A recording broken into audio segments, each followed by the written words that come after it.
3 in the morning, and the city doesn't sleep. It just holds its breath. Rain lashes down on the south side streets like a whip, a row of crumbling buildings, a streetlight flickering, and one lonely diner glowing in an ocean of dark. The only place in this city still keeping its lights on for people who have nowhere left to go. Inside, a figure wipes down a table, hand steady as a surgeon's. But there's something in the way she stands, her back to the door, yet knowing exactly how many people are in the room. A habit you don't pick up waiting tables. You learn it somewhere else, somewhere nobody wants to talk about. Then the bell over the door rings, not the cheerful ring, the other one. 3 walk in. Charcoal wool coats, a strange scent, cold rain, leather, black pepper. A hand clamps around her wrist. The coffee pot in her other hand tips just a hair. The black liquid sways against the glass, and then, somewhere deep in her chest, something quietly goes. Click. Blood tastes like cheap copper coins. Sloan Carver learned that at 16, in a back alley behind a gas station. Her own blood. Somebody else's fist. 10 years later. 3 in the morning. She did not expect to taste it again, let alone spill it from the mouth of the most dangerous man in the city. He laughed at her big mistake. The fluorescent light above booth 4 was dying. Not dead. Dying. Dead was quiet. Dead was peaceful. Dying meant a buzz that crawled into the back of her skull and built a nest there. A high, erratic whine. Like a mosquito with ambitions, Sloan dragged a damp rag across the formica. The diner smelled the way it always smelled at 3 a.m. Old fryer grease, bleach, stale coffee, and underneath it all, something she could never quite name. Something like defeat, but cheaper. Her arches throbbed, 26 years old. Joints of a 40-year-old. Hands that looked like they belonged to somebody's grandmother. She shoved a strand of dull, blonde hair out of her face. Smeared moisture across her forehead. Didn't care. Nobody to impress here. The old man at the counter was nursing a decaf. Staring at the rain, like the rain owed him money. Behind her, Jimmy the line cook scraped the grill with a heavy metal spatula. Shh. The rhythm of a man who had nowhere else to be. A truck rattled past the window. The rain kept coming, and then the bell above the door rang. Not the cheerful ring, the other ring. The sharp one. The one that says somebody just walked in who shouldn't be here. Sloan felt the air drop before she even looked up. The pressure changing. The little hairs on the back of her neck standing up. Her body knew. Her body always knew. The old man stopped drinking. Jimmy stopped scraping. 3 men walked in. The 2 on the outside were built like the doors of a bank vault. Thick leather coats. Shoulders that didn't quite fit the doorway. The kind of men who broke kneecaps for a living and ate sandwiches in the car between jobs. But it was the man in the middle. Charcoal wool coat, tailored, suit underneath, hair brushed back, a jaw that looked carved out of something harder than bone, and eyes, flat, black, empty in a way that wasn't empty. Empty the way a loaded gun is empty. Empty because everything inside had been put somewhere else. Somewhere useful. He scanned the diner like a man inspecting a property he was about to buy and demolish. His gaze landed on the back booth. He moved toward it, without waiting to be seated. Sloan knew his face. Anybody who lived on the south side longer than a month knew his face. You didn't say his name out loud. You didn't make eye contact with the SUVs that rolled through your neighborhood. And you sure as hell didn't want him, sitting in your section, Matteo Valenti. The name people whispered the way old folks whisper about cancer. He slid into the back booth. His men slid in across from him. Hands resting easy near their hips, the kind of easy that wasn't easy at all. A panicked hiss came from the wait station. Sloan. Sloan. Carla was 19. Carla was in nursing school. Carla had a future. Right now, Carla was pressed against the wall by the coffee machine, menace shaking in her hands so hard they were vibrating. I can't, Carla whispered. That's Valenti. My cousin owed one of his guys $600. They broke his jaw. 3 places. I can't go over there, I can't. Sloan breathed out slow through her nose, looked at Carla. The kid's eyes were wet, mascara starting to run. Looked at the booth. 3 men. 2 guns visible if you knew where to look. One man in the middle, who didn't need a gun, looked at her own, hand steady. Because rent was due Tuesday. Because Frank Doyle had already drafted the eviction notice. Because the floor under her cheap mattress had a crack she could feel with her bare foot, and she was 3 paychecks away from sleeping on it permanently. Because the world had never once given Sloan Carver the option to be afraid. "Give me the pad," Sloan said. Carla didn't move. Carla. The pad. She handed it over, the pen with it. Both still shaking. Sloan didn't bother with the apron, didn't bother with the smile. Men like Valenti didn't pay for smiles. Smiles made them suspicious. She walked. The diner air shifted as she got closer to the booth. The grease smell faded. Underneath it came something cleaner, cold rain, leather, and cologne, sharp, cedar. A little black pepper. Her stomach tightened. Apex predator in the room. Her body knew. Her body always knew. She stopped at the edge of the booth. Up close he looked tired. Not weak tired. The other kind. Tense. Coiled. Like he hadn't slept properly in years and had stopped expecting to. He was tracing the rim of a water stain on the table with one finger. Didn't look up. "What can I get you?" Sloan said. Flat. Bored. The voice she used on truck drivers who tried to call her sweetheart. The bodyguard on the left sneered. Thick neck. Scar through the eyebrow. "Show some respect, sir." Sloan shifted her weight, the familiar twinge in her lower back. She looked at Scar eyebrow, menus on the wall. "Coffee's fresh. I can call him whatever you want. But it doesn't change the fact that we're out of cherry pie." Scar eyebrows' face darkened. His fingers twitched on the tabletop. He started to rise. "You smart mouth, little." Valenti raised a hand, 2 fingers. An inch off the table, Scar eyebrow froze, snapped his jaw shut, sank back into the booth. The obedience wasn't respect, it was fear, and it was complete. Valenti lifted his head, his eyes locked on hers, and stayed there.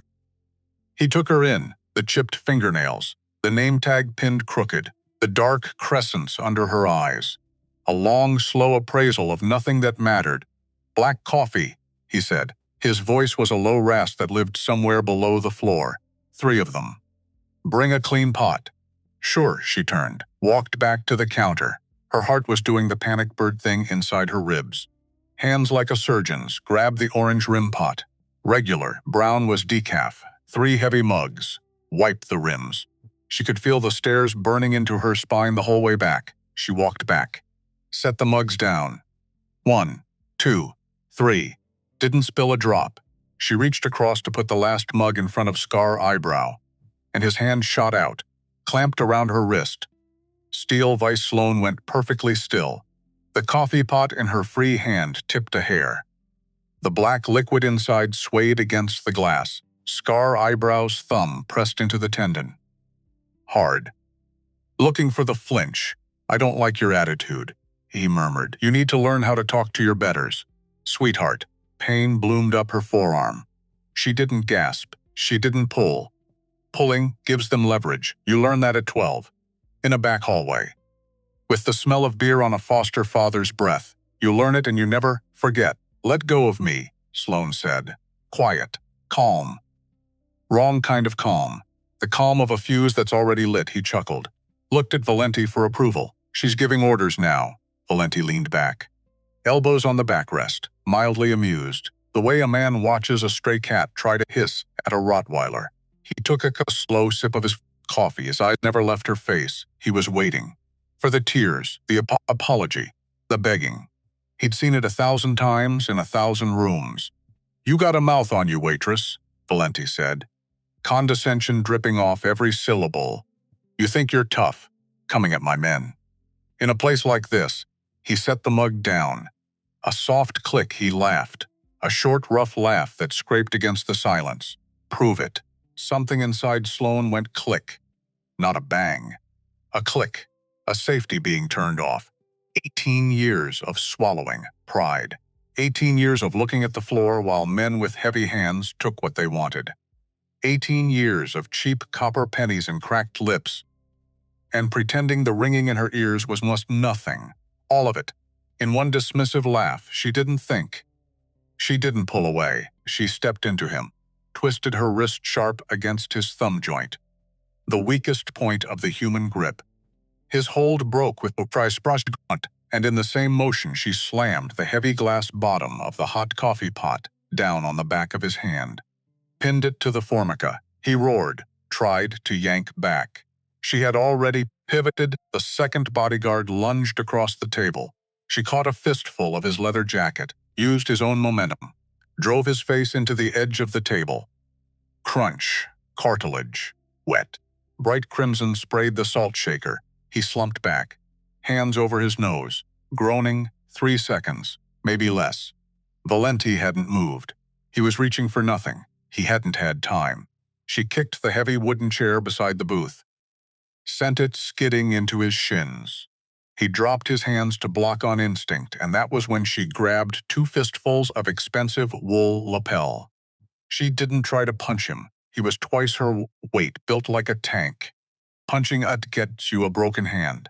She dropped her center of gravity, hooked her right leg behind his knee, twisted her torso with everything she had. Just physics. Matteo Valenti, untouchable boss of the South Side, went airborne. He hit the linoleum with a sound that rattled the napkin dispenser at the next booth. All the air left his lungs in one violent huff. The back of his head bounced once. Against the tile, the diner went silent. A silence so loud it had its own weight. Jimmy had stopped scraping. The old man had dropped his fork. Even the dying fluorescent had picked that exact second to stop buzzing. Sloan stood over him, chest heaving, apron twisted. A drop of the second bodyguard's blood splattered on her white collar. Her hands were shaking now, not from fear, from the adrenaline. The toxic dump of it. She looked down at the man on the floor. Valenti was staring up at her, wide-eyed, mouth open, trying to drag oxygen back into his lungs, the arrogant smirk. Gone. I'm not tough, Sloan rasped. She looked at the 2 bodyguards, one nursing a probably broken hand, the other bleeding into a stack of napkins, both reaching now slow. For their coats, I'm just really tired of taking out the trash. Valenti coughed, held up a hand. His men froze. He dragged a breath into his lungs, then another. He looked at her, just looked. And then, very softly, he smiled. Sloan didn't run. She wanted to. Every cell in her body was screaming at her to bolt out the back door and keep running until she hit the ocean. But running was for people who didn't know better. Running gave them your back. She backed up instead. 3 feet, maybe 4, kept the booth in her sight, kept the door in her peripheral vision. Bus tub on her left if she needed to throw something. Valenti didn't rush. He lay there a long, agonizing moment, testing his shoulders, rolling onto his side, deliberate. A man choosing to take his time because he could. He pushed himself up, braced a hand on the table leg, stood, dusted off his knees with the kind of meticulous care a man uses on a suit that cost more than her car. He didn't look at his men. He looked at her. That flat, dead look from earlier was gone. In its place was something worse. Calculation. He wasn't seeing a waitress. He was seeing a puzzle. A piece that didn't fit in an oxio he ever held. He reached into his inner coat pocket, Sloane's whole body locked. But it wasn't a gun. It was a silver money clip. He peeled off 3 crisp $100 bills, dropped them on the table, right next to the spilled coffee for the mess, Matteo said. His voice was even now. The breathlessness gone. He glanced at the broken chair and the entertainment. He turned, walked toward the door. His men scrambled. The bleeding one left a trail of red dots on the linoleum that Jimmy would have to mop in the morning. The bell chimed. The door closed. Silence swallowed the diner whole. Heavier this time, Sloan, Jimmy breathed.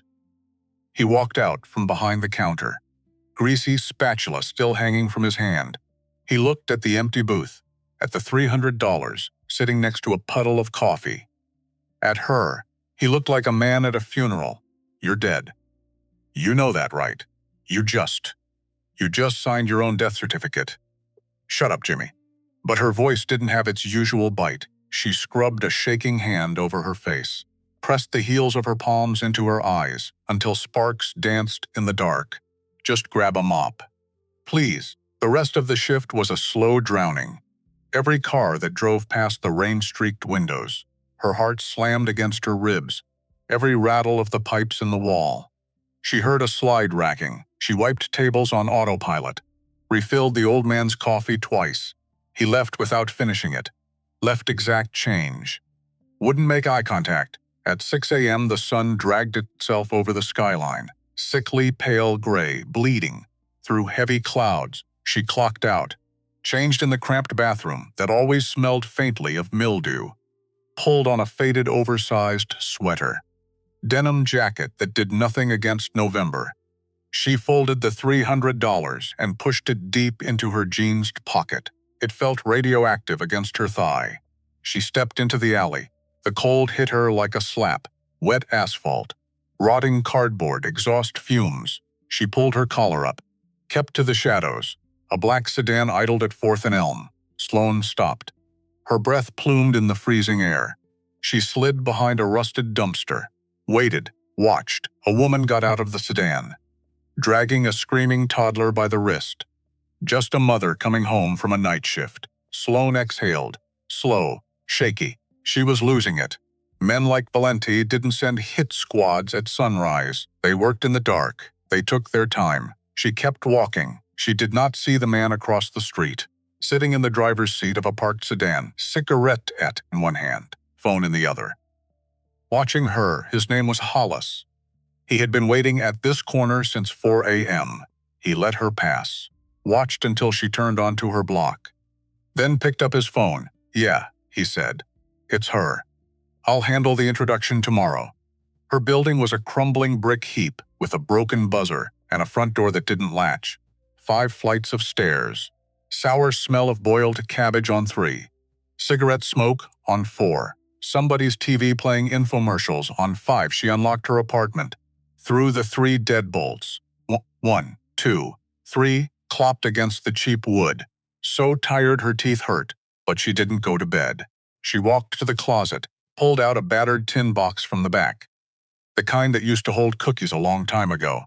The label was worn off. She opened it. Inside, a photograph. 2 girls, one 12, one 8, standing in front of a sagging porch. The 12-year-old had her arms wrapped around the 8-year-old, holding her up, holding her in place. The kind of grip a sister uses when she's the only thing standing between you and the world. Daphne Sloan closed her eyes. She didn't cry. She hadn't cried in 18 years. She sat on the floor of her cramped apartment, photograph in her lap, and waited for her hands to stop shaking. They didn't. She woke at 2 in the afternoon, 3 hours of sleep. Maybe. The kind that doesn't count the water stain on her ceiling looked like a crushed skull today. Some days it looked like a horse. Today, a skull. Her knuckles ached. Her lower back was a tight burning knot of muscle. The $300 sat on her nightstand, weighing down a stack of past due utility bills. It was exactly enough to cover what she owed Frank for rent, blood money. Dropped by a man who could erase her with a phone call. She couldn't stay in the apartment. The walls felt like they were inching closer. She needed normal, something grounding. So boring her panic couldn't survive it. She gathered her dirty clothes, shoved them in a cracked plastic basket, grabbed her keys, the jar of quarters by the sink. Normal. Just do normal things. The laundromat was 3 blocks. Sandwiched between a boarded-up liquor store and a pawn shop that nobody ever saw anybody enter or leave. Inside it smelled like artificial floral detergent and ozone. Washing machines churned a steady rhythm that dulled the ringing in her ears. An old woman was asleep in the corner over a crossword puzzle. Sloan loaded a machine. Detergent. Quarters in the slot, slammed the door. Leaned her forehead against the cool glass as the water rushed in. She closed her eyes. For 1 blessed minute, you favor your left leg when you walk.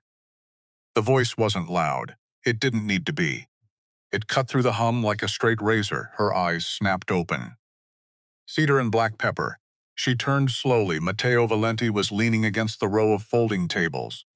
across from her, hands tucked casually in the pockets of a tailored black overcoat, dark navy turtleneck. No tie. He looked entirely out of place in the dingy laundromat, and entirely comfortable being out of place.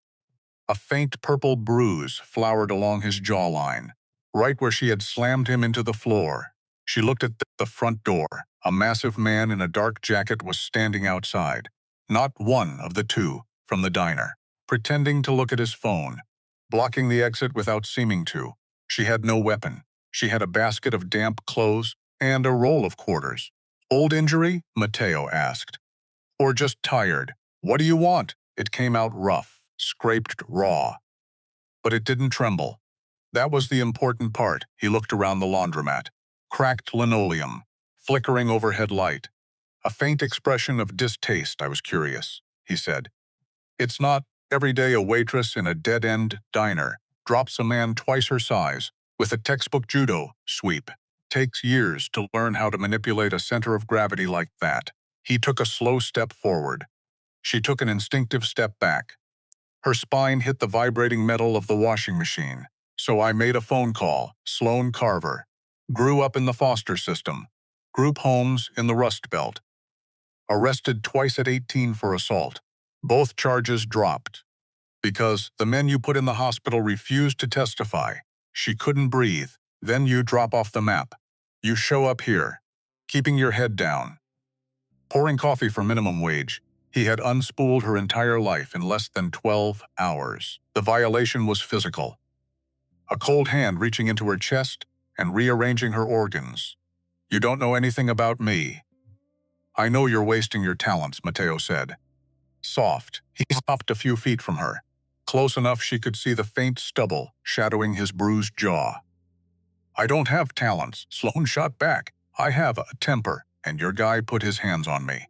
That's it. I'm not a hitman, I'm not a thug. I just want to be left alone." He let out a low, rough chuckle, genuinely amused. "Nobody who hits like you do just wants to be left alone. Sloan, you're hiding, and you're doing a terrible job of it." He pulled one hand out of his pocket, between his fingers, a sleek, matte black card. He reached out, didn't touch her. Slid the card under the corner of her laundry basket. "I have a problem. I have plenty of men who would pull triggers, very few who can think under pressure. You embarrassed my security detail, which means I need better security. You're out of your mind. I broke your guy's nose. I dropped you on your head, exactly. You didn't hesitate. You didn't care who I was. I need someone who isn't afraid of me." He looked at her bruised knuckles, up to her bloodshot eyes. "The diner pays you what? $400 a week. Work for me. 10 times that. You won't ever worry about rent in this dump again." He stepped back, turned toward the door. "Think about it. There's a number on the card. Or don't. But if you stay here, Sloan, someone else from your past is going to find you eventually. And they won't be as polite as I am." The door chimed. He was gone. She stood there on time, staring at the card. Her clothes tumbled in the drummer, round and round, the whole world tumbling along with them. She walked outside. Past the man in the dark jacket who was no longer there. Past the boarded-up liquor store, into the gray afternoon. 3 blocks before she realized she was walking the wrong way. She turned around, walked back.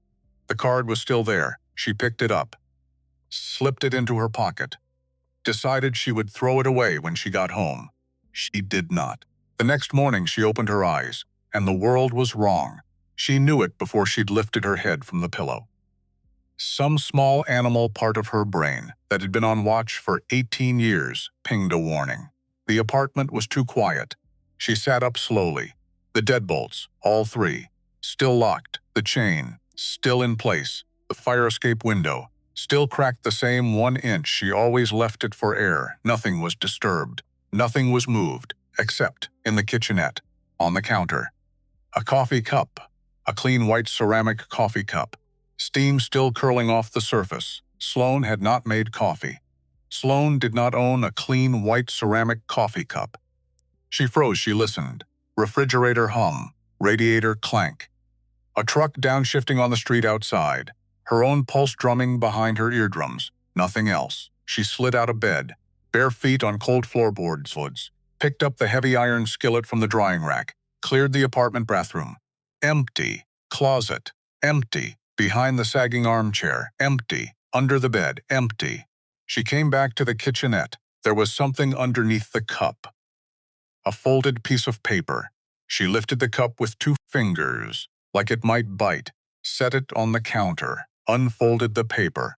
The handwriting was old-fashioned, slanted, deliberate, done with a fountain pen by somebody who had time to do things properly. 3 words. That was all. Welcome home, little bird. The skillet hit the floor. She didn't hear it hit, didn't feel it leave her hand. Her ears were ringing, a high, keening whine, like the dying fluorescent at the diner. Her knees gave out. She sat down hard on the linoleum. She could not breathe. 18 years, she had not heard that name.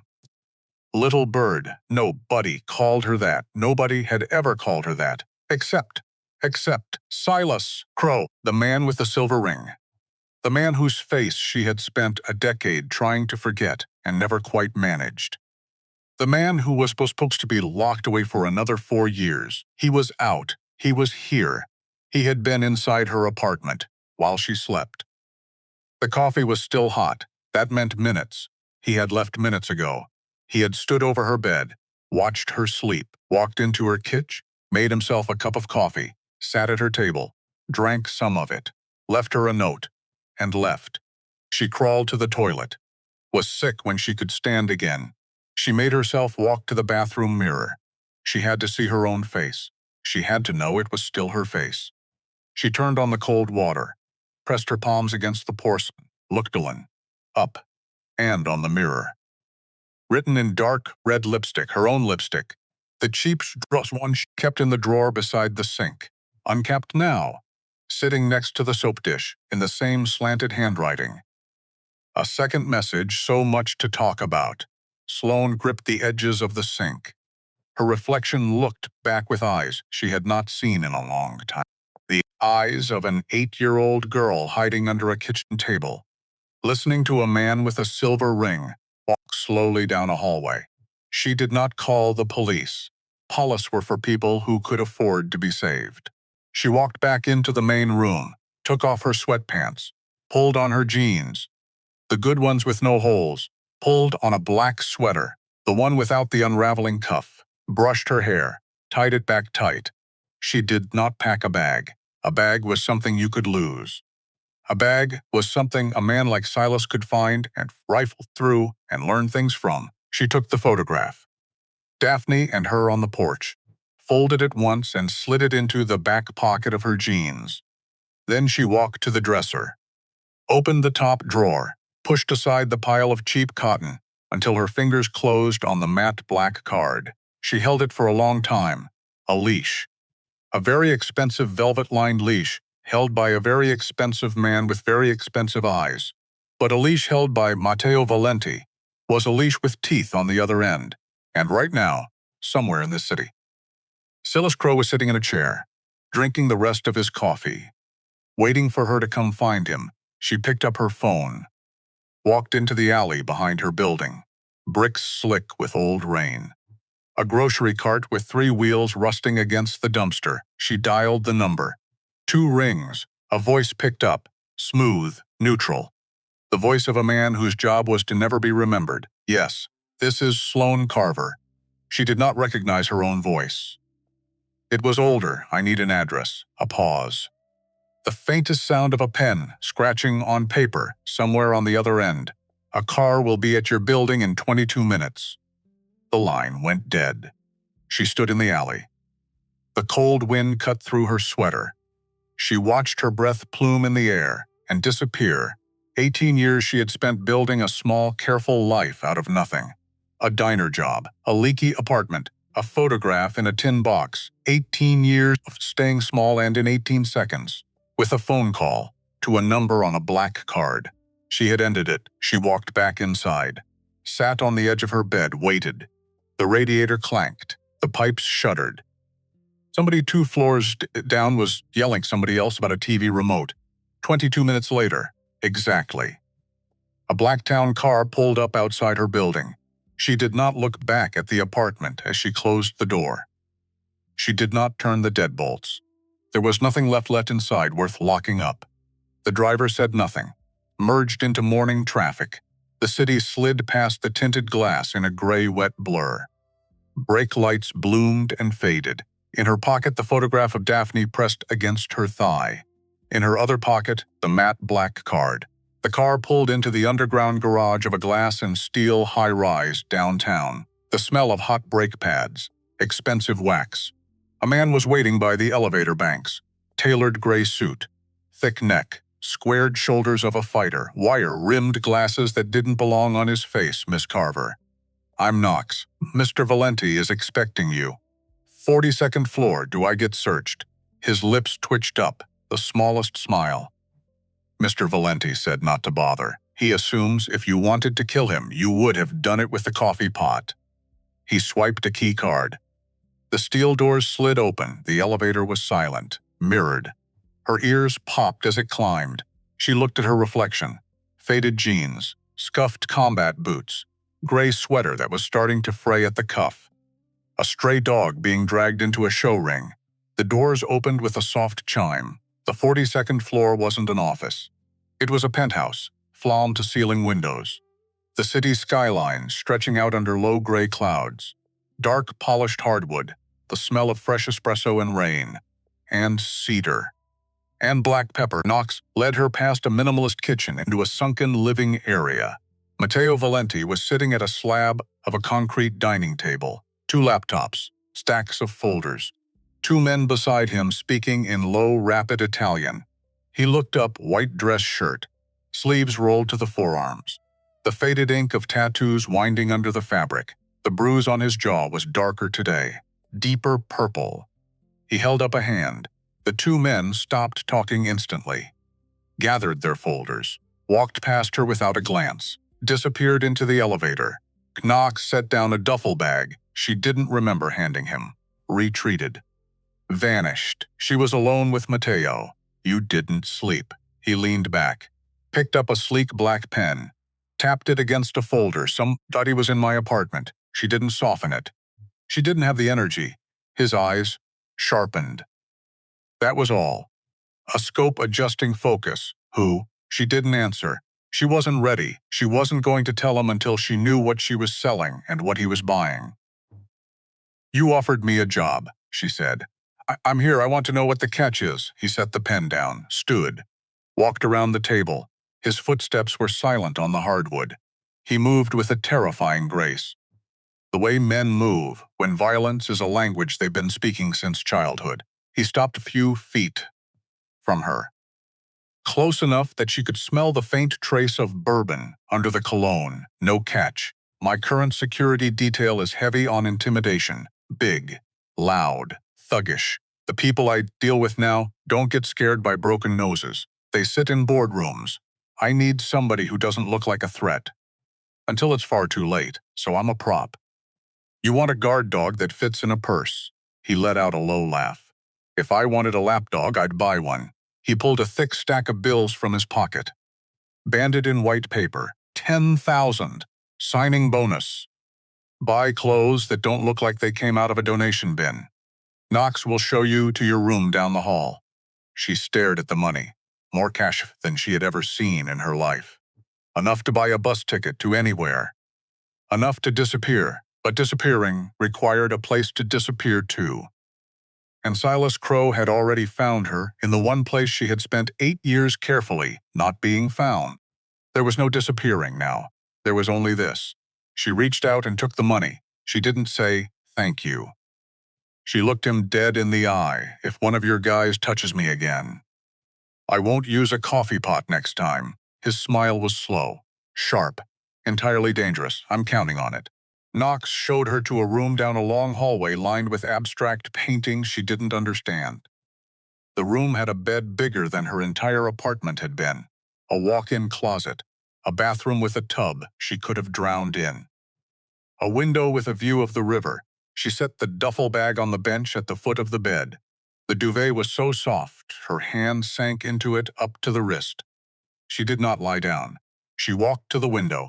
looked out at the city somewhere out there. Sitting in a chair, drinking a cup of coffee, was a man with a silver ring shaped like an owl, waiting for her. She pressed her forehead against the cold glass. That night, she could not sleep. She lay on the soft bed in the soft duvet, in the soft quiet of a building that had probably never heard a domestic disturbance in its entire existence. And her body wouldn't let her go under. At 1 a.m. she gave up, pulled on the t-shirt and sweatpants Knox had left folded on the bench. Bare feet. Opened her bedroom door. The penthouse was dark, a single low lamp burning in the living area, the skyline glowing through the windows, a bruised purple light spilling across the hardwood. She walked toward the kitchen. She wanted water. She wanted to drink something cold and clean, and pretend she was a person who lived in a place like this. She stopped in the hallway. Matteo's voice, low, from the office at the far end of the hall. The door was cracked an inch. She did not mean to listen. She did mean to listen.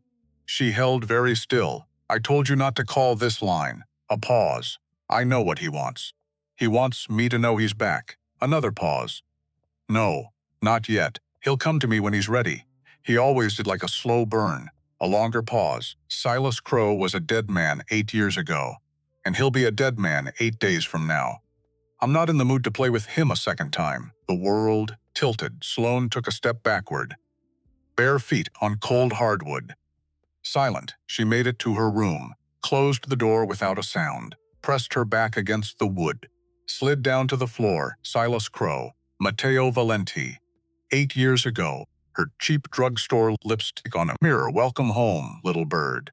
A coffee cup still hot on the counter. Her chest squeezed. Air wouldn't come. 2 men.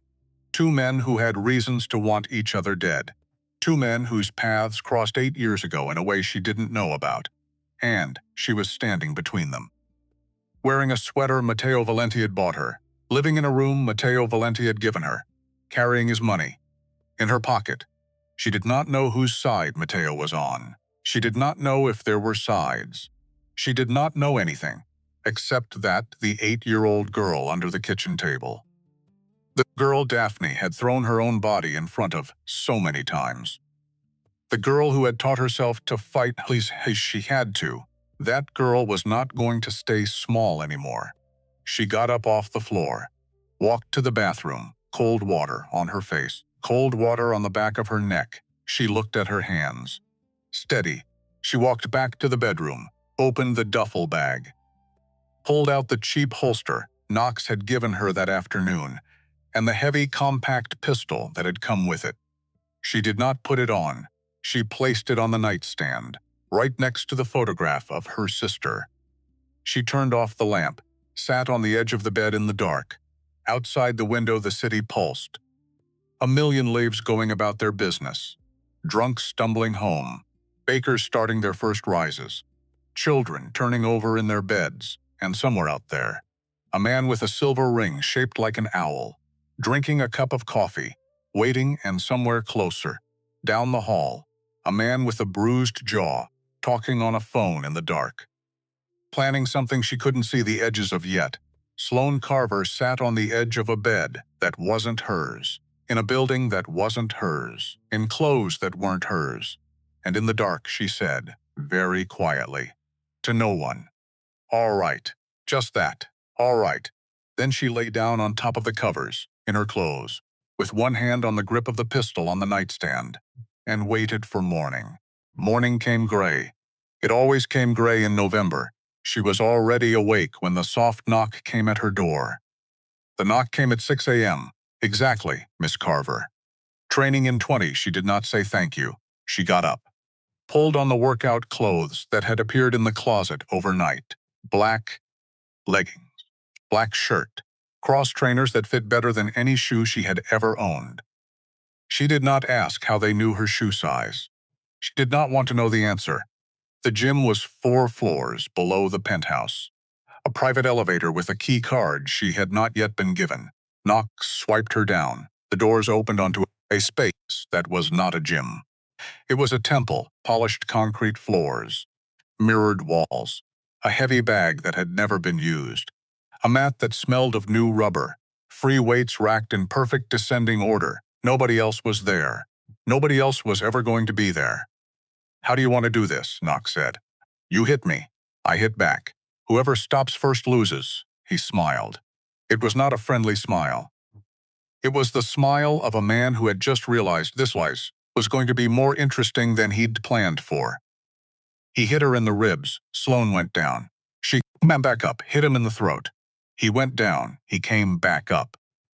They did this for 40 minutes. By the end of it, her left side was bruising in a long purple stripe, and Knox was bleeding from his lip, and neither of them had said another word.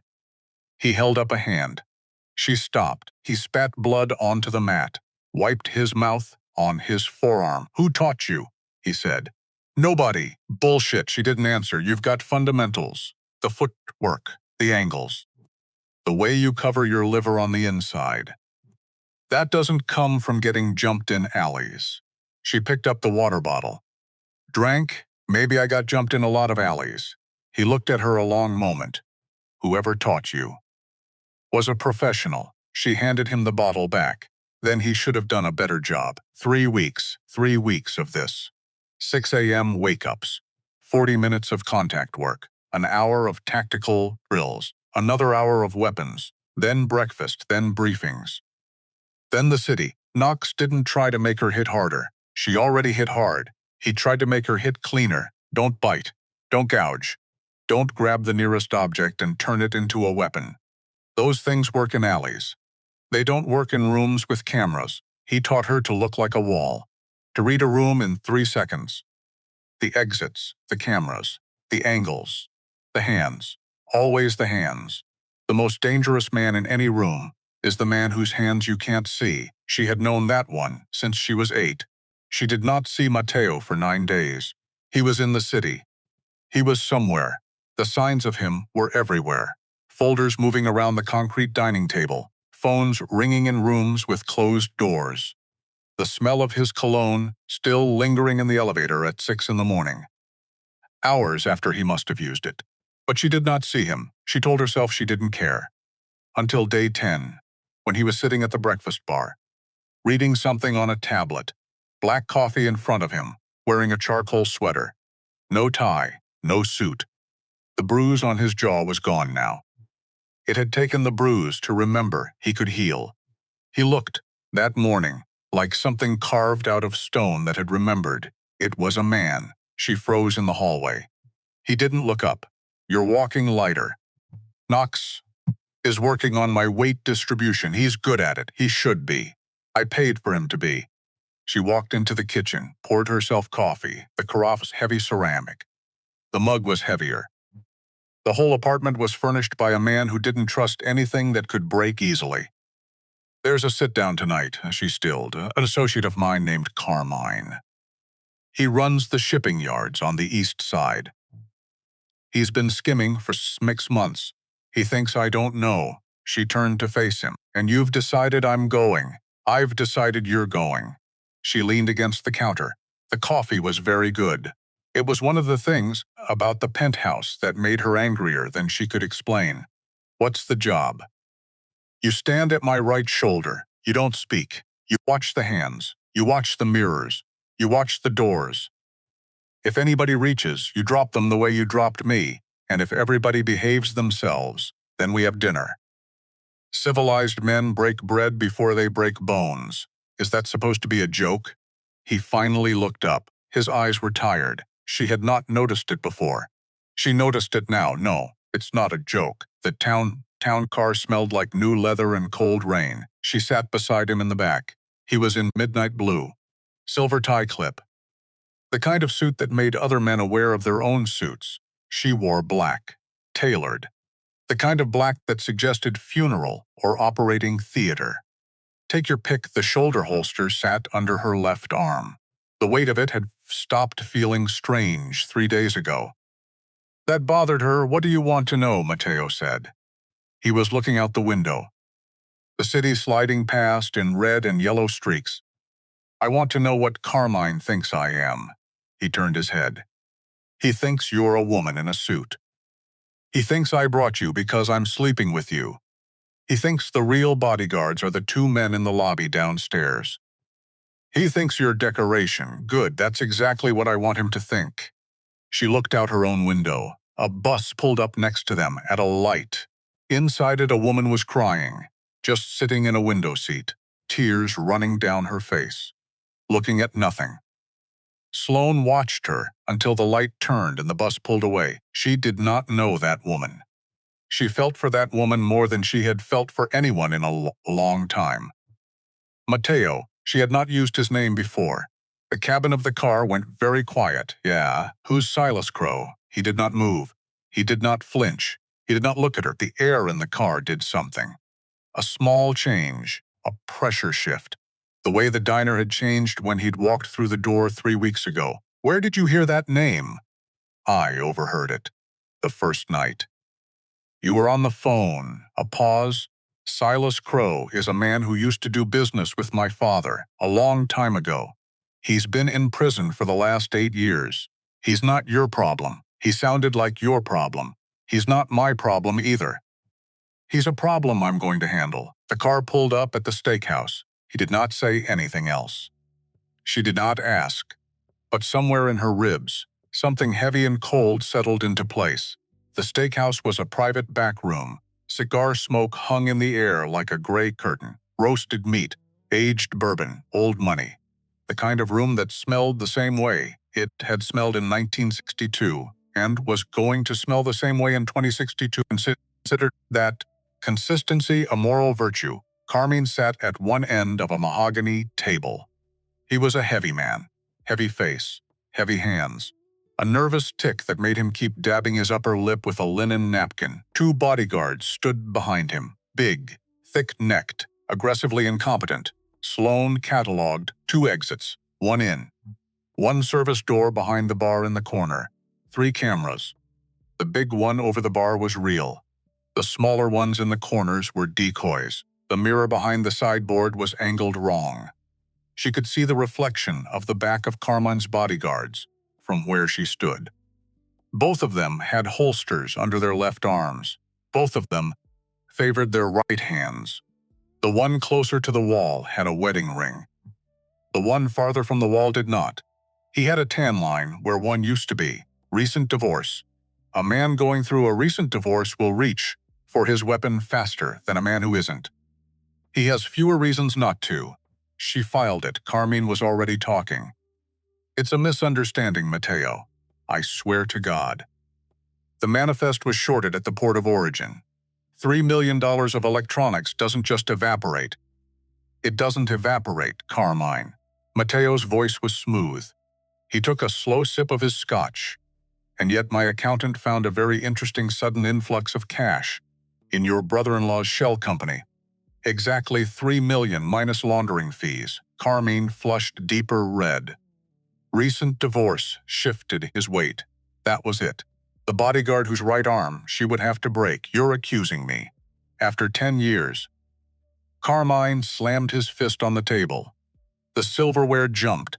The bodyguard's hands moved a millimeter toward their holsters. Sloan was already moving. She crossed the carpet in 3 long, silent strides. Recent divorce was telegraphing, shoulder dipping, right hand sweeping back. He was fast, but he was panicking. And panic is just speed in the wrong direction. She didn't draw her gun. A gunshot in a soundproofed room is deafening. A gunshot in a soundproofed room is also a thing that has to be cleaned up. Bullets leave evidence. Hands don't.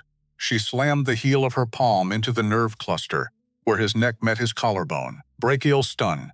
Textbook. His eyes rolled back. His entire right arm went numb, dropped uselessly to his side. She used his stumbling weight against him, caught his tie, swept his leg. He hit the carpet with a muffled thud, knee in his sternum, left hand pinning his wrist, right hand with the ceramic folding knife already open. Pressed gently against the femoral artery through his trousers. The whole thing took 2.5 seconds. The second bodyguard hadn't even moved. Hawk silence. Carmine froze mid-rant. He looked down at his best enforcer pinned under a 130-pound woman in a tailored suit. Sloan did not look at the man under her knee. She looked at Carmine. Sit back down. Carmine swallowed hard. His Adam's apple bobbed. He lowered himself back into his leather chair, raised his hands. Placating, Matteo hadn't flinched. He hadn't spilled a drop of his scotch, as I was saying. You will wire the $3 million plus 20% for the inconvenience into my account by morning. Then you will step down from the shipping yards entirely. If I see your face on the east side again, Miss Carver will be less accommodating. He stood up, buttoned his suit jacket. Enjoy the steak, Carm. Mine. Sloan held her position for another 2 seconds.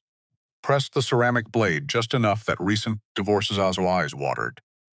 Then she stood up, collapsed the knife, slipped it away. She turned and followed Matteo out of the room. Knox came behind her. She did not look back until she was almost at the door, when Carmine spoke, behind her. Low and quick. I know that face. She stopped. Foot mid-step. I know that face. Sweet Jesus. I know who that is. She turned her head. Slowly. Carmine was staring at her. The bluster had gone out of him entirely. His skin was the color of skim milk. Crow's girl, he whispered it. You're Crow's girl. Sloan felt her own face go blank. The way it had gone blank at 8, at 10, at 14. The face she put on when there was nothing safe to do with her actual face. She did not answer. She turned. She walked out. Matteo was waiting in the hallway. He had not heard. The door had swung shut behind her. She walked past him without slowing. In the elevator down, she stood very still and watched the floor numbers descend. Her pulse was loud in her ears. Matteo glanced at her. What did Carmine say to you? Nothing. Sloan, nothing. He did not push. But he did not stop watching her either. She felt his eyes on the side of her face the whole down 42 floors. The lie sat between them in the back of the town car, all the way home. In the hallway, outside her bedroom. She closed her door before he could find a way to make her tell the truth. She did not sleep. The bourbon came 2 nights later. She walked out of her room at midnight because the walls of her room had stopped being walls and had become the inside of her own skull, and she could not stay in there anymore. The penthouse was dark except for the city. The skyline was a bruised purple bleeding through the windows. Matteo was standing by the glass. Coat off, top 2 buttons of his collar undone. 2 heavy crystal tumblers on the concrete table. 2 fingers of dark amber. Single ice cube in each. The cubes were perfect spheres. He'd been waiting for her. She walked over, stopped at the edge of the table. He slid one of the glasses toward her, without turning around. I didn't peg you for a bourbon drinker. I drink whatever takes the edge off. That's the only kind of person who drinks bourbon. She picked up the glass. The first sip burned. The kind of burn that went all the way down and reminded you had a body. You're shaking. She looked at her hand. So she was. She set the glass down before she dropped it. You almost killed Carmine's man. Almost is not killed. Almost is enough that I'm having to make phone calls about it. Then make the phone calls, he laughed. Quiet. Surprised. You don't apologize. I haven't found an apology worth the breath in 20 years. He looked at her for a long moment. Something in his face had changed. The calculation was still there. The calculation never left, but underneath it something softer had crept in. Not soft, sad. The way a stone is sad. The way a wall is sad when it remembers it was once a quarry. Why are you up? I can't sleep. Why? You know why. He set his glass down, walked toward her. She did not move. She watched the dark, expensive leather Italian. Probably hand-stitched. He stopped a foot from her. His hand came up. She flinched. The smallest flinch. A microscopic flinch. The kind a person who has spent 18 years when training herself not to flinch produces when training fails. He saw it. His hand did not stop. It did not speed up. It came up slow. His knuckles brushed against the side of her neck. His thumb grazed the edge of a dark, ugly bruise, peeking out from the collar of her t-shirt. His touch was rough. Calloused, shockingly warm. Who did this to you, Knox? Yesterday. Sparring. I'm not asking about Knox. She closed her eyes. She did not mean to close her eyes. His thumb slid up. along the side of her neck, stopped behind her ear. He turned her head a fraction, looked at the small scar there. I've seen scar before. Her eyes opened. What? This scar? The one behind your ear, his thumb traced it, a long crescent, white, so old it didn't look like a scar to her anymore. Just a part of her ear, just a part of her. I've seen this exact scar before. On a different girl, a long time ago. The world went very narrow. Sloane's breath had stopped doing what breath does. What did you say? Matteo lowered his hand, took a step back, reached into the inside pocket of his shirt. The pocket had not noticed, the pocket she should have noticed. He pulled out a photograph, an old photograph, edges soft from being held, colors faded. A Polaroid that had spent a long time in the wrong kind of light. Two people in the photograph, a girl, 18 years old, long dark hair, thin, pale, wearing a hooded sweatshirt 3 sizes too big. Sitting on the front steps of a brick building Sloan did not recognize. Next to her, a young man, 20 years old. He had not yet grown into his jaw. He had not yet learned to hold his shoulders the way he held them now. He had not yet become Matteo Valenti. He was just a kid in a leather jacket, sitting next to a runaway. Looking at her like he didn't know what to do with her, the girl was Daphne. Sloane's knees gave out. She caught the edge of the table. Where did you get this? It was in her things. In whose things? In hers? He took a long breath. Her name was Daphne Carver. She was 18. She came to my father's house 12 years ago. She told him there was a man named Silas Crow. She told him this man had a little sister he wasn't going to let go. She asked my father to take her in, to take both of them in. Said she would do anything. Anything at all. Sloane could not stand. She could not sit. She held on to the table. What did your father do? A pause. My father said no. Matteo's voice was very even. The kind of even that costs a man. My father told her our family did not get involved in domestic matters. He told her to leave through the back gate so the neighbors wouldn't see her. I was 20 years old. I drove her home. I dropped her off 2 blocks from the house. I told her to call me if anything happened. I gave her my number on a napkin from a coffee shop. He stopped. She did not call. He stopped again. She was dead by the end of the week. The penthouse was very quiet. The skyline kept doing the skyline thing outside. The city kept the city thing. Sloane felt the wood of the concrete table under her hand. She felt the carpet under her feet. She felt the small scar behind her ear that her sister had given her with a kitchen knife, by accident, when she was 4 years old and Daphne was 8.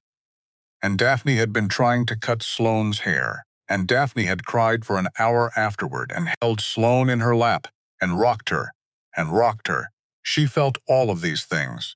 She did not feel her own face. Sloane, look at me. She looked at him. His eyes were not the eyes that had looked at her in the diner. They were a different man's eyes.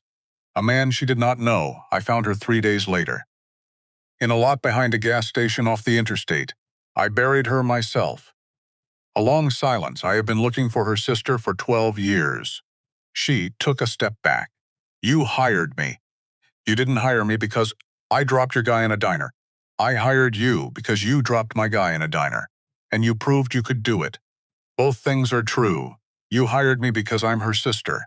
Yes. She took another step back. You used me. I gave you a job. I gave you $2,000. I gave you a place to sleep where a man with a silver ring couldn't get to you. You used me. I am using you, Sloane. His voice was still even. It was awful that it was still even. I have been waiting for 8 years for Silas Crow to be paroled. I have been waiting for the day he made the mistake of coming back to this city. I swore on her grave I would put him in the ground if he ever did. And the universe handed me her sister, walking out of a diner, throwing my own bodyguards across a booth. I would have been a fool not to use you. She backed up. Her shoulders hit the cold glass of the window. She felt the entire city pressing against her back. 42 stories of nothing under her. I am not a tool, I know. I am not a tool, I know. Sloane. He had not moved. He had not closed the distance between them. He was giving her room. letting her decide, letting her hate him or not. That was worse. Somehow, if he had pushed, she could have hit him. She could not hit a man who was waiting. My sister came to your family for help. Yes, and your family said no. Yes, and she died. Yes, and you let her. I drove her home, Sloan. I was 20 years old. I was not the man I am now. If she came to my door tonight, I would burn down every building between here and the next state to keep her alive. He paused. But she did not come to my door tonight. She came to my father's door 12 years ago, and he turned her away, and I drove her home, and I have lived with that every single day. She closed her eyes. She did not want to look at him. She did not want him to be true. If he was true, she had a problem she did not know how to solve. If he was true, she had spent 18 years hating a family she had never met. If he was true, the man standing in front of her had loved her sister in whatever way a 20-year-old kid loves a runaway he drives home in a borrowed car, and had been carrying her photograph for him for 12 years. If he was true, she was not alone in this. She had been alone in this her entire life. She did not know how to not be alone in this. Get out. He stayed where he was. Get out, Matteo. This is my apartment. Then I'll get out. She walked past him. She did not look at him. She did not look at the photograph still, sitting on the table next to 2 glasses of bourbon. She walked down the hallway, into her room. She closed the door very softly, because if she had slammed it, she would have shattered. She sat on the edge of the bed, put her hands over her face. She did not weep. The walls did. The whole room held its breath and waited for her. She sat there a long time. A man down the hall, in a different room, did not knock on her door, did not call her name through the wood, did not come after her. He let her have it. That was the worst part. She slept for 3 hours. She did not remember falling asleep. She woke when her phone buzzed on the nightstand. Sun coming through the window now, pale and gray. She picked up the phone, a text from an unknown number. A photograph. She opened it. Carla, 19-year-old Carla, from the diner. The kid in nursing school, the kid with a future, sitting in a metal folding chair, hands zip-tied behind her back, a piece of gray duct tape across her mouth, mascara run down her face in long black streaks, old streaks, hours old. Not crying in the photograph. She had stopped crying. She had gone to that empty place. Sloan had been to that empty place. She knew the look, a piece of paper on Carla's lap. Handwriting on the paper slanted, old-fashioned. Done with a fountain pen. Come alone. No Valenti, no police. You have 4 hours. An address underneath. A second text buzzed. 1 line. Little birds don't bring their hawks. If I see 'em, she does first. Sloan sat on the edge of the bed in a sweatshirt she did not own and stared at her phone. It was a trap. Of course, it was a trap. Silas had not survived 8 years in a federal facility by being stupid. He had not gotten paroled by being impatient. He had been waiting for her since the day he was processed in. He did not want to kill her. If he wanted to kill her, he would have done it in her apartment 3 weeks ago. He wanted something from her. She did not know what. She knew Carla did not deserve to die finding out. She got up. She showered. She put on the black tactical pants and the black long sleeve. The holster, loaded the pistol, the jacket, tactical, hidden pockets, the ceramic knife in the left wrist. A second knife in the right ankle. 3 times. She kept ripping it up. The final version was 4 words. She left it on the kitchen counter. She did include the address. She did not include who. She did not include anything that would help Matteo find her before he had to find her. She walked down the back stairwell. 42 stories. By the time she hit the parking garage, her thighs were on fire. She did not take a car from the building. She walked out the service entrance into a cold gray morning that smelled like wet pavement and bus exhaust. She walked 6 blocks, caught a cab, gave the cabbie an intersection 8 blocks from the address. Paid in cash. She walked the last 8 blocks. The address was a warehouse. She had known it would be a warehouse. It was always a warehouse with men like Silas. They never grew. They never changed. The building sat at the end of a dead-end industrial road. 2 stories, cinder block, roll-up bay doors, windows blacked out with sheets of plywood. A single rusted side door cracked open an inch. She did not see a guard. She did not see a car. That meant they were all somewhere she could not see. She walked toward the side door anyway. Halfway across the cracked asphalt, she stopped, closed her eyes for 1 second. She thought of an 8-year-old girl under a kitchen table. She thought of a 12-year-old girl wrapping her arms around that 8-year-old girl on a sagging porch. She thought of a 20-year-old boy driving a runaway home in a borrowed car, giving her a phone number on a napkin, burying her in a lot behind a gas station 3 days later. She thought of Matteo Valenti standing in his penthouse, alone, 12 years' worth of grief in his pocket, waiting for her to walk back into the room. She opened her eyes. She walked through the door. The inside of the warehouse was darker than the outside. The plywood over the windows did its job. The only light was a single yellow bulb hanging from a wire over a metal folding chair in the center of the floor. The chair was empty. The zip ties were on the floor next to it. A roll of gray duct tape lay beside them. Sloan felt her stomach drop. "Carla," she said it quiet. The room said nothing back. Footsteps, slow. Coming from the dark on her left, she did not draw. If he had wanted her dead, she would already be dead. A figure stepped into the edge of the light. He was older than she remembered. Of course he was older, thinner. Prison had done something to his face, hollowed it out. The skin sat closer to the bone than it used to, but he was the same. He was the same the way a building is the same after a fire. Silas Crow. He smiled at her, the smile she remembered. The smile from under the kitchen table, little bird. His voice was soft. It had always been soft. That was the trick. Where is she? Where is who? You know who. Oh, the girl. He waved a hand. She's fine. She's drinking a soda in the back room with a friend of mine. We'll bring her out in a minute. I wanted to talk to you first. Just you and me. Like the old days. He took another step into the light. The silver ring on his right hand caught the yellow bulb. The owl on the ring still had its little ruby eyes. He had not been allowed to wear it in prison. He had clearly been very happy to put it back on. I missed you. Sloan, you broke my arm when I was 9.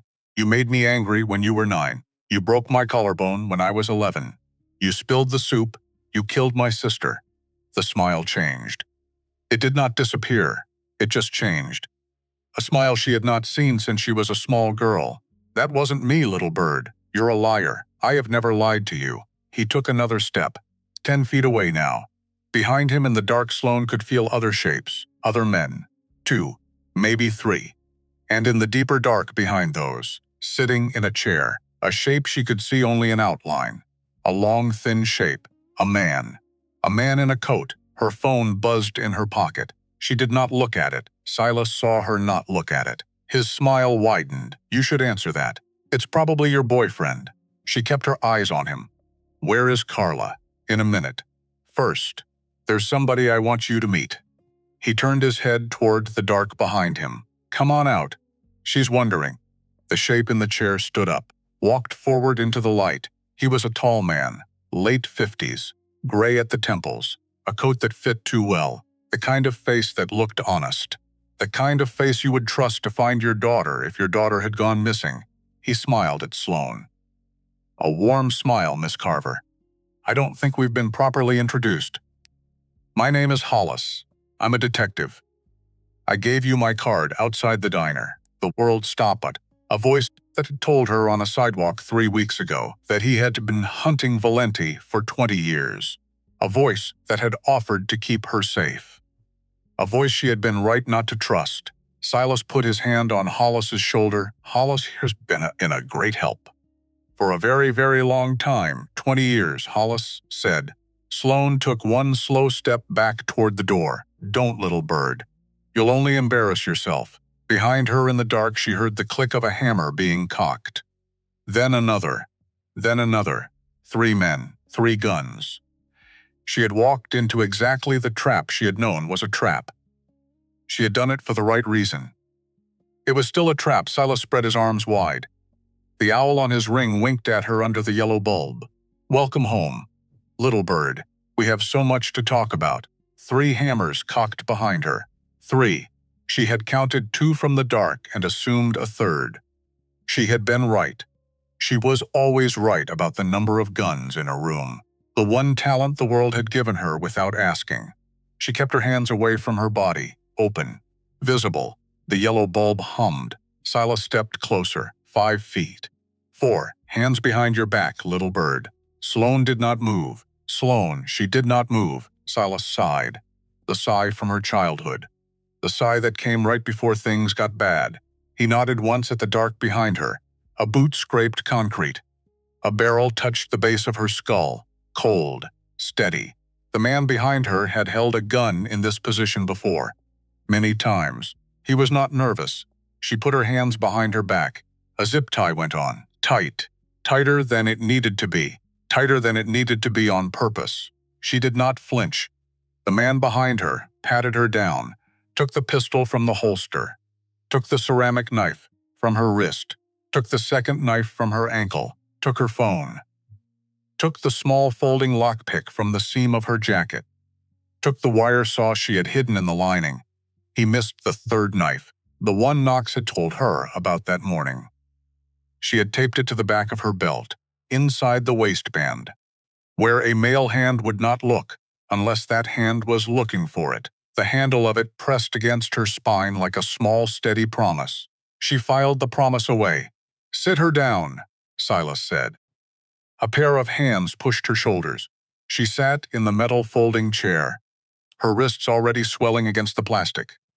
Hollis walked into the light, looking at her with the same warm face he had used on the sidewalk 3 weeks ago. A father's face. A grandfather's face. The face you would let into your house if your child was lost. "I'm sorry it had to be this way, Miss Carver. If you'd taken my card, if you'd come to the precinct, we could have done this somewhere more comfortable. You're not a cop. I am a cop." "You're not," he smiled. "I am exactly a cop, Miss Carver. That's the trick. I have a badge. I have a desk. I have a pension I'll never collect. I have a wife I haven't slept in the same room with in 14 years. Everything about me checks out." He tilted his head. "That's how you do 20 years in a city like this. You don't pretend to be anything. You just answer to a different boss than the one on the door." "How long have you been Silas's?" He glanced at Silas. Silas waved a hand. "Permission to talk. 22 years. Since before you were born, I imagine. Mr. Crow and I have a long working relationship. He helped me with a problem I had when I was a young man. I have been helping him with his ever since. You got him out of prison. I made some calls. You hurt people. I keep a city moving." He spread his hands. "This is a very large city. It has a great deal of moving parts. Many of those parts do not move on their own. Somebody has to move them." She stared at him. She had spent her whole life being afraid of the wrong men. The men she had been afraid of had been the obvious ones. The men with heavy hands. The men in the alleys. The Silas Crows. The men she should have been afraid of had worn ties. The men she should have been afraid of had given her business cards. The men she should have been afraid of had asked her if she wanted to be safe. Silas pulled up a second chair, sat down across from her, knees almost touching her knees. Close enough she could smell 'em, cheap aftershave. Prison soap that had not quite faded and something underneath. The same thing she had smelled at 8. Cold metal. Old blood, something she could not name and would have known anywhere. He leaned forward, took her chin in his fingers. She did not let her face change. She had spent 18 years training her face not to change in the presence of this hand. "You grew up pretty, little bird. Take your hand off me." In a minute, his thumb traced her jaw, she thought. About the knife at the small of her back. About the angle she would need. About the 3 men behind her. About how long it would take her to free her wrists. 3 minutes if she was careful. 8 seconds if she was willing to dislocate her thumb. She had dislocated thumb before. She could do it again. "Where's Carla?" "In a minute." "Now, in a minute." We're talking, you and me. We haven't talked in such a long time. He let go of her chin, leaned back. I want to tell you a story, Sloan. She said nothing. He took that as permission. When I was a younger man, I worked with a gentleman named Don Valenti. Don and I did business together for many years. The kind of business a man can build a life on. Paused. I shorted a great deal of money one summer. $2.5 million. In the currency of the day. You stole from him. I rebalanced our partnership. She breathed out through her nose. Don did not see it as rebalancing. Don sent men. I sent men back. By the end of that summer, Don was in a coffin and I was on a beach. It was the best summer of my life. You killed Matteo's father. I had Matteo's father killed. Different verb. Important verb. It's the same verb. It is not. But I won't argue with you. You were always a stubborn child. He leaned forward again. I came back to this city the next year because a man cannot live on a beach forever. A man needs work. A man needs purpose. He smiled. I had a project. A small project. A long project. A project that would take many years. He looked at her. You had been with me for a long time already. You and your sister both. From the time you were little, I had been raising you. I had been training you. Daphne was 12. You were 8. He spread his hands. You were already mine. I just hadn't decided what I was going to do with you yet. She said nothing. I want you to understand something, Sloan. I did not pick you and your sister at random. I went looking for 2 little girls, 2 specific kinds of little girls. Strong, smart, already a little broken. I looked for a long time. I found you. I built you, little bird. From the bone up. You are mine in a way nothing else in my life has ever been mine. She stared at him. She did not feel the chair under her anymore. She did not feel the zip tie cutting her wrists. She felt only the small steady pressure of the knife handle against her spine. You wanted soldiers. I wanted daughters. You wanted weapons. A good father raises both. Daphne ran. His face changed. The smile thinned out at the edges. Daphne ran. Daphne went to the Valentis. Yes, Daphne went to the family of the man you killed and asked them for help. Yes, did you know? I knew within an hour. He smiled again. I had a friend in the household, Sloan. Don Valenti had a cousin who owed me a favor. The cousin called me from a payphone. The same afternoon, Daphne walked through Don's front door. I knew where she was. I knew what she said. I knew Don turned her away. I knew Matteo drove her home. His voice was very soft now. I waited a week. I gave her the chance to come back, to say she was sorry. To tell me she had made a mistake. He shook his head. She didn't. She was your sister. Of course she didn't. He looked at his hands. I dealt with her on a Thursday. The warehouse was quiet for a long time. The yellow bulb hummed. Sloan was breathing. That was the important thing. She was breathing. She had been breathing for 18 years for exactly this moment, and she was not going to stop now. The man with the gun behind her had relaxed his stance. She had felt it 3 minutes ago.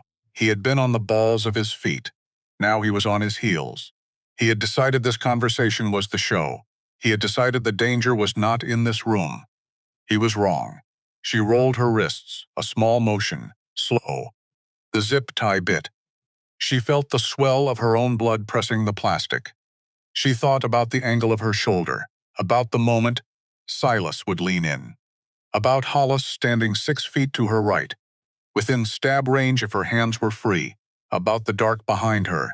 3 men, 3 weapons, about Carla, wherever Carla was. She could not see Carla. She had to assume Carla was alive until she had proof otherwise. That was what Knox had taught her. The hostage is alive until you see the body. Now, Silas said. He leaned back in his chair, clapped his hands together once. The sound was sharp in the warehouse. Now we come to the reason for our little family reunion. He looked at Hollis. Hollis nodded. Hollis and I have a problem. The problem is named Matteo Valenti. 12 years ago, this man's father died because of me. 12 years ago, this man was a boy. 12 years ago, this man swore to bury me. Every year since, he has gotten older and stronger and richer and angrier. Every year since, I have gotten older. I am no longer in a position to fight a long war. He smiled, but I am in a position to end one quickly. He held out his hand. Hollis put a pistol in it, a small thing, black, a subcompact. The kind a woman might carry in a purse. Silas turned it in his fingers. You are going to kill Matteo Valenti for me, Sloan. She said nothing. You are going to walk back into his penthouse tonight. You are going to apologize for storming out. You are going to let him pour you a drink. And when his back is turned, you are going to shoot him in the back of the head. He smiled, twice, just to be sure. And if I don't, then your 19-year-old friend dies in a back room of this building. In about 30 seconds, she nodded. The way a person nods when she has been told the time. She did not argue. She did not bargain. She did not pretend. Bring her out. Let me see her. Then I'll do it. That was faster than I expected. You raised me. You know how I think. Do I? You think you do? He laughed. Soft. Please, bring the girl. A door scraped open behind him. A man Sloan had not seen before walked Carla into the light. Carla's eyes were swollen. Mascara dried in tracks. A bruise on the side of her face that hadn't been in the photograph. They had hit her after the photograph. Carla looked at Sloan. She did not say anything. She had stopped saying anything a long time ago. Sloan held Carla's eyes. She tried to put a thing in her face. She did not know what thing. Something like, stay alive. Just stay alive. I am about to do something. Stay alive through it. Carla blinked once. The smallest blink. A 19-year-old girl from a nursing program who had spent the last 12 hours in a chair with duct tape on her mouth had still understood what a blink meant. Good. Sloan turned her head back to Silas. All right. Cut me loose. I'll do it. Of course you will. He held out his hand. The man behind her stepped forward. A knife flashed. The zip tie fell off her wrists. She brought her hands forward, slow. The way a person who has been tied a long time would bring her hands forward. She rubbed her wrists. She rolled her shoulders. She did not look at the back of her belt. She did not look at Hollis. She looked at Silas. With the eyes of an 8-year-old girl under a kitchen table, he smiled. He was so pleased. He had spent 18 years building this. He had spent 8 years in a federal facility imagining this. He had spent the last 6 months on the outside arranging this.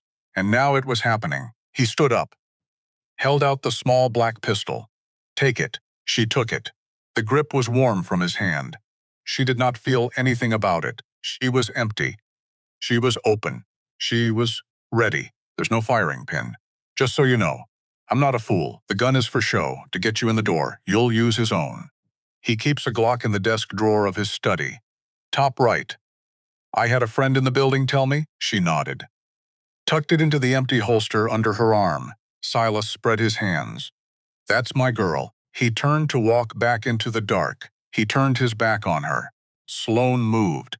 She moved faster than she had ever moved. She did not reach for the dead pistol. The dead pistol was the wrong move.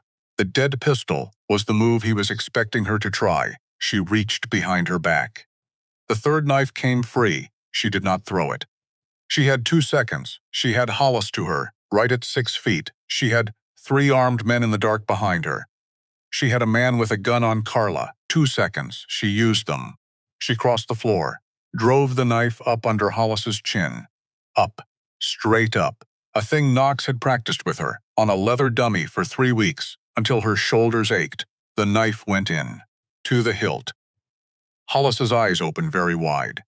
He had spent 22 years putting other people in this position. He had not, perhaps, ever imagined being in it himself. She wrenched it sideways. The light went out behind his eyes before his knees gave. She caught his service pistol off his hip on the way down. Already chambered. Cops chamber their pistols. That was the small lucky thing. She turned and shot the man behind her holding Carla. He went down with a hole where his left eye had been. Carla screamed. It was the first sound Carla had made. Good. Screams meant Carla was alive. 2 left. The dark in the warehouse came alive. Muzzle flashes. She dove for the floor, came up firing. She did not aim. She fired into the dark, where she had heard the boots scrape 10 minutes ago. The first man fell. The second man fired back. Something hot tore through the outside of her left thigh. She did not feel it yet. She would feel it later. She fired 3 more times. The second man fell on, silent. The yellow bulb still hummed. It hummed and it hummed. She was on the floor on her stomach, breathing in dust. Breathing behind her, Carla was on her knees, hands still zip-tied, sobbing in a way that did not sound human. In front of her, Silas Crow was standing exactly where he had been standing. He had not moved. He had not drawn a weapon. He had stood and watched her kill 4 men in 15 seconds. He was smiling, the same smile. The one from under the kitchen table, little bird. That was magnificent. She got to her knees, got to her feet. Her left thigh started to feel the bullet now, a graze, a clean line through muscle, and now the other side. It would not stop her. She kept Hollis's service pistol pointed at the center of Silas's chest. On the ground. You're not going to shoot me, Sloan. On the ground. You can't. You and I both know you can't. You can shoot the others. They're nothing. But you cannot shoot me. I am the only family you have left in this world.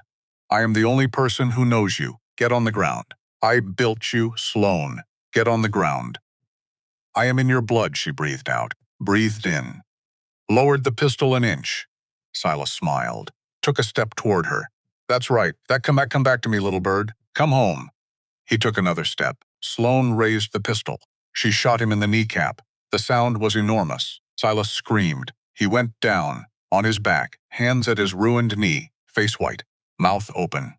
The owl ring on his right hand glinting against the warehouse floor. She walked over to him, slow, favoring her left leg now, stopped at his feet, looked down. He was looking up at her. The smile was gone. For the first time in 18 years, she was looking at his face without the smile.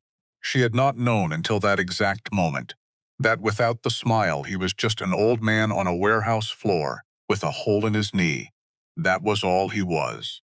That was all he had ever been. She had spent 18 years afraid of an old man. The doors of the warehouse exploded inward, both of them, front and back. Black tactical figures poured in like water.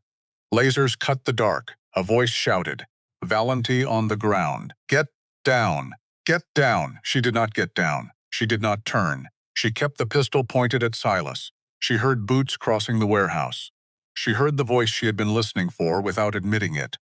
Matteo, Sloan. She did not turn. Sloan.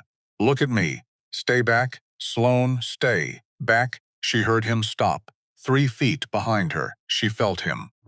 She had not realized she could feel him until that exact moment, like the air pressure changing. The same way the diner had changed when he walked in. He had been there inside her ribs ever since. She had not noticed. She noticed now. He killed Daphne. Yes, Matteo said. He killed your father. Yes, he had Hollis. I see that. Hollis offered me his card 3 weeks ago. Outside the diner. He told me you were the bad one. He told me he would protect me, I know. How do you know? Because I've known about Hollis for 9 years. I just didn't have the body to prove it. She closed her eyes for 1 second, opened them again. Silas was looking up at her from the floor, mouth moving, saying something. She did not hear it. She did not want to hear it. He says I can't kill him. He says he made me. He says he's in my blood. He says I can't kill him because of that. Maud. Matteo did not answer. Move closer. Did not take the gun from her, did not tell her what to do. He waited. He let her have it. The way he had let her have it the night with the photographs. Sloan looked down at the man on the floor.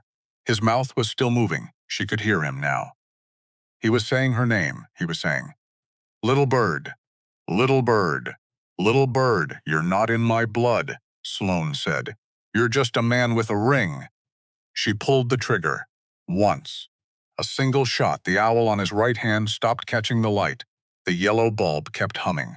Carla was still sobbing. A tactical officer was cutting her wrists free. A medic was pulling Sloan down to the floor and ripping open the leg of her tactical pants and saying things she could not hear. Matteo crouched in front of her. He did not touch her. He waited until she looked at him.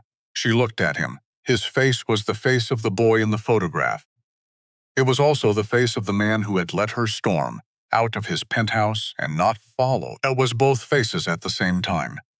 She had not understood, until that moment, that a man could be both faces at the same time. You came, I came. I didn't tell you where. You left a note. It didn't say. Knox put a tracker in your jacket. I'm sorry, when? The first day. Knox does what I tell him. She laughed. It came out as a cough. Of course he does. The medic kept working. The pain was coming now. Slow, rolling in. She let it come. She had been holding too much for 20 years. The pain was real. The pain was the realest thing in the room. The pain was easier than the other thing. Matteo, yeah. Where's Hollis? He turned his head, looked at the body of the detective on the floor. The knife was still in Hollis's throat. The handle of it caught the yellow bulb. The pistol on Hollis's hip was now in Sloan's other hand.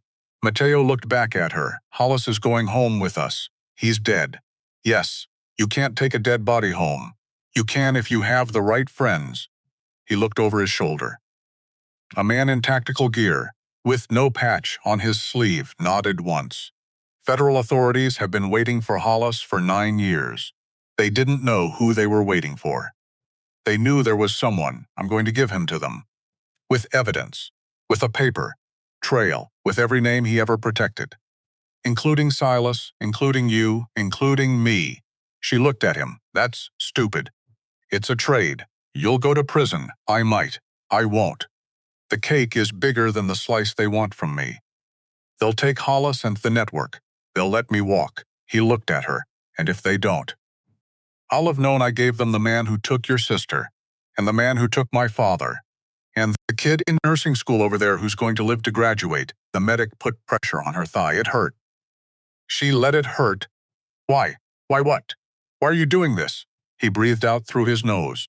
For a long moment he did not answer. Then he said, because I drove a girl home 12 years ago. And I never drove a girl home again. Her eyes burned. She did not cry. She did not cry now. But her eyes burned. It was something. The morning came gray. It always came gray in November. She was on the balcony of the penthouse. Her left leg was in a long compression brace from hip to ankle. The bullet had gone through clean. The medic had put 22 stitches on the way out, and 17 on the way in. She would walk with a limp for a month. Maybe 2, she did not care. She was leaning on the railing. The city was 42 stories below her, and the river was past the city, and the gray clouds were past the river, and somewhere past the gray clouds was a sun. She had not seen the sun in 3 days. She did not mind. Matteo came out onto the balcony. Dark sweater, no tie. The bruise on his jaw was gone, and there was a new bruise on his temple from the warehouse, and that one would also go away. He held a coffee in each hand. He gave her one. He did not stand too close. He never stood too close. It was one of the things about him she had decided she would keep. They took Hollis this morning, and the network. 41 names. Including 2 judges, including a deputy mayor. You're not on the list. I'm not on the list. Lucky. Not luck. She nodded. The wind off the river was cold. The coffee was hot. She did not say anything for a long time. Then she said, Carla is at her mother's. She'll testify. If she's needed, she won't be needed. She wants to go back to school. I'm paying. You're paying. I am paying. She doesn't know it's me. The scholarship has a different name on it. What name? He looked out at the river. Daphne Carver Memorial. She closed her eyes. The wind kept doing the wind thing. The river kept doing the river thing. A long time passed. She opened her eyes, turned to look at him. His face was the face of the boy in the photograph. The boy in the borrowed leather jacket. The boy who had driven a runaway home and lost her forever. He had been carrying that boy around inside the man for 12 years. She could see it now. She did not know how she had missed it before. She thought she had. What do you want now? She did not answer right away. She thought about it. She thought about it carefully. She thought about an 8-year-old girl under a kitchen table. About a 12-year-old girl on a sagging porch, holding her arms around the 8-year-old girl. About a runaway in a hooded sweatshirt, 3 sizes too big sitting on the front steps of a brick building she did not recognize. She thought about a man with a silver ring. About that man on the floor of a warehouse with a hole where the smile used to be. She thought about Carla in a chair with duct tape on her mouth. About Carla in her mother's kitchen drinking soup. She thought about Hollis going home in a bag. She thought about a kitchen table with 2 case yappies and a photograph on it, and a man who let her storm out and did not follow. She thought about the small steady promise of a knife taped to the back of a belt, and how the promise had paid out. She thought about all the things she had ever wanted in 26 years of not being allowed to want anything. She did not have an answer. She had spent her entire life with an enemy, with a name to hunt, with a man with a silver ring at the edges of every room. She did not have him anymore. She did not have anything to hunt. She did not know what a person was supposed to want when there was no one left to fight. She set the coffee on the railing. She reached over. She took his hand. That was all. She just took his hand. His hand was warm. His hand was rough. His hand had a callus on the second knuckle from a thing she did not yet know about and would learn about in the years to come. His hand closed around hers. He did not say anything. He did not have to. A small, lucky thing. The sun came through the gray clouds for maybe 4 seconds. Just long enough to catch the railing and the river and the side of his face. Then it went back behind the clouds and the gray came back, and the city went on being. The city. Sloan stood on the balcony of a penthouse that was not hers, holding the hand of a man who was not hers, looking at a river that was not hers in a body that for the first time in 26 was hers, just hers, nothing else inside it anymore, no little bird, no silver ring, no kitchen table, no man waiting at the edge of every dark room, just her, just the breath going in, just the breath going out. Just the warmth of another hand around her own. Sloan, yeah, you don't have to know yet. I know. You can stand here.